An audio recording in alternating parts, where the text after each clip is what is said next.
बच्चा होने की खुशी ही निराली होती है। घर में नन्हा मेहमान आने वाला है, यह सोचकर ही मन खुशी से झूम उठता है। लेकिन बच्चे के आगमन से पहले ही एक सवाल सबके मन में कौंधता है, बेटा होगा या बेटी? यह उत्सुकता स्वाभाविक है। पुराने समय से ही लोग अलग अलग तरीकों से बच्चे के जेंडर का अंदाजा लगाने की कोशिश करते आए हैं। दादी नानी के पास तो ऐसे नुस्खों का खजाना होता है, लेकिन क्या ये नुस्खे वाकई में कारगर होते हैं या फिर ये सिर्फ मान्यताएं हैं? आइए इस बारे में थोड़ा गहराई से जानते हैं। आज साइंस ने बहुत तरक्की कर ली है। अब हम बच्चे के जन्म से पहले ही उसके जेंडर का पता लगा सकते हैं। लेकिन पहले के जमाने में लोग अपने एक्सपीरियंस और परंपराओं के आधार पर ही यह जानने की कोशिश करते थे। कुछ मान्यताएं पीढ़ी दर पीढ़ी चली आ रही हैं। कुछ लोग इन्हें अंधविश्वास मानते हैं, तो कुछ लोग इन्हें अपनी संस्कृति का हिस्सा। यह जानना जरूरी है कि बच्चे का जेंडर मां के गर्भ में ही तय हो जाता है।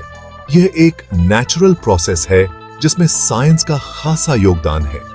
तो फिर क्या दादी मां के नुस्खे सिर्फ कहानियां हैं? क्या साइंस और परंपरा में तालमेल बिठाना संभव है? आइए इन सवालों के जवाब ढूंढने की कोशिश करते हैं। प्राचीन काल से ही मानव आकाश की ओर देखता रहा है। तारों की चाल, ग्रहों की स्थिति, इन सब में वह अपने जीवन का भविष्य ढूंढने की कोशिश करता रहा है। ज्योतिष भी इसी जिज्ञासा का परिणाम है। भारतीय ज्योतिष में बच्चे के जन्म से पहले ही उसके जीवन के बारे में भविष्यवाणी करने की परंपरा रही है। कुंडली मिलान से लेकर बच्चे के नामकरण तक ज्योतिष का प्रभाव स्पष्ट दिखाई देता है। कई लोग बच्चे के जेंडर का पता भी ज्योतिष की मदद से लगाने की कोशिश करते हैं। माना जाता है कि गर्भधारण के समय ग्रहों की विशेष स्थिति बच्चे के जेंडर को प्रभावित करती है। लेकिन साइंस इस बारे में क्या कहता है? क्या वाकई तारों की चाल का असर हमारे जीवन पर पड़ता है? यह एक बहस का विषय है। अक्सर बुजुर्ग यह कहते सुने जाते हैं कि गर्भवती महिला जो खाती है उसका असर बच्चे पर पड़ता है। कई जगह यह मान्यता है कि अगर मां मीठा ज्यादा खाए तो बेटी होगी और नमकीन या खट्टा ज्यादा खाए तो बेटा। कुछ लोग तो यह भी मानते हैं कि गर्भधारण के समय विशेष प्रकार के फल खाने से बच्चे का जेंडर तय किया जा सकता है। यह सच है कि गर्भवती महिला का खानपान बच्चे के स्वास्थ्य पर असर डालता है। लेकिन क्या वाकई खानपान से बच्चे का जेंडर तय होता है?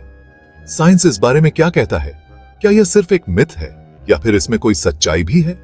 जब दादी मां डॉक्टर बन जाएं, गांवों में आज भी कई ऐसे नुस्खे प्रचलित हैं जिनके जरिए लोग बच्चे का जेंडर जानने की कोशिश करते हैं। जैसे किसी विशेष धातु के बर्तन में गर्भवती महिला का पेशाब करवाना या फिर उसके पेट के आकार को देखकर अंदाजा लगाना। कई बार तो यह भी देखा गया है कि इन नुस्खों के चक्कर में लोग गलत इलाज करवा बैठते हैं, जिससे मां और बच्चे दोनों को नुकसान पहुंच सकता है। यह समझना जरूरी है कि बच्चे का जेंडर निर्धारण एक जटिल प्रक्रिया है जो कि पूरी तरह से नेचुरल है। ऐसे में किसी भी तरह के टोटके या अंधविश्वास से बचना चाहिए। अगर आपको कोई शंका हो तो बेहतर होगा कि आप किसी डॉक्टर से सलाह लें। साइंस की कसौटी पर परखते हैं। साइंस के मुताबिक बच्चे का जेंडर निर्धारण मां के अंडाणु और पिता के शुक्राणु के मिलन के समय ही हो जाता है। हर मानव कोशिका में 46 क्रोमोसोम्स होते हैं जो जोड़ों में होते हैं। इनमें से एक जोड़ा जेंडर क्रोमोसोम्स का होता है।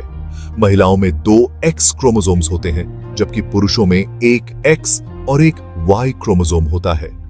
जब अंडाणु और शुक्राणु मिलते हैं तो बच्चे को मां से एक एक्स क्रोमोसोम तो मिलता ही है, लेकिन पिता से अगर एक्स क्रोमोसोम मिला तो बच्ची होगी और अगर वाई क्रोमोसोम मिला तो बच्चा होगा। यह एक स्वाभाविक प्रक्रिया है जिसमें किसी भी तरह का बाहरी हस्तक्षेप संभव नहीं है। आखिर सच क्या है? यह सच है कि हमारी संस्कृति में कई ऐसी मान्यताएं हैं जो पीढ़ी दर पीढ़ी चली आ रही हैं। लेकिन यह भी सच है कि साइंस ने हमें बहुत कुछ समझाया है। बच्चे का जेंडर निर्धारण एक नेचुरल प्रोसेस है और इसमें किसी भी तरह का हस्तक्षेप करना संभव नहीं है। हमें यह समझना होगा कि बेटा हो या बेटी, बच्चे तो भगवान का दिया हुआ अनमोल तोहफा होते हैं। हमें उनका स्वागत खुशी खुशी करना चाहिए और उन्हें एक अच्छा इंसान बनाने की कोशिश करनी चाहिए। यही सच्ची खुशी है।